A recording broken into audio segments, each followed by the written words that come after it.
இந்திக்கு எதிரானவர்கள் நாங்கள். இந்த புகைப்படத்தை பாருங்க, நல்லா பாத்துங்க.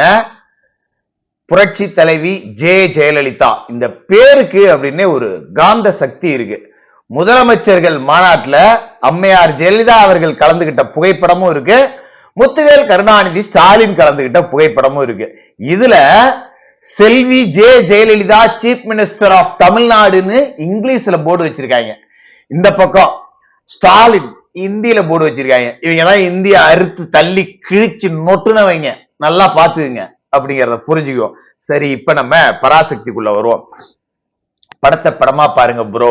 அதுல ப்ரோ எதுக்கு ப்ரோ நீங்க அரசியல நுழைக்கிறீங்க? அந்த மயிரெல்லாம் எங்களுக்கு சொல்றதுக்கு முன்னாடி ப்ரோ நீங்க படத்தை படமா எடுத்திருக்கணும் ப்ரோ. நீங்க படத்தை படமா எடுக்காம அதுக்குள்ள அரசியலை புகுத்துனீங்கன்னா அதை கிளிக்க தான் செய்வோம் ப்ரோ. ஏன்னா இந்தி எதிர்ப்பு போராட்டம் அப்படிங்கிறது 1935 வந்துருச்சு, சுதந்திரத்திற்கு முன்னாடியே வந்துருச்சு. அதன் பிறகு இந்திய எதிர்ப்பு போராட்டம் 65 2ஆம் கட்டம் உக்கிரமா நடந்தது. இங்க நடத்தி காட்டியது அத்தனையும் அன்றைய மாணவர்கள், திமுகவினர் இல்ல. ஜல்லிக்கட்டு போராட்டத்தை எப்படி மாணவர்கள் நடத்தினாங்க, ஜல்லிக்கட்டு நாயகன் ஓபிஎஸ் ஸ்டிக்கர் ஒட்டிட்டாரு.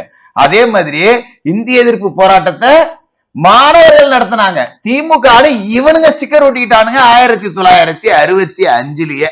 இதுதான் இந்த இந்திய எதிர்ப்பு போராட்டம்.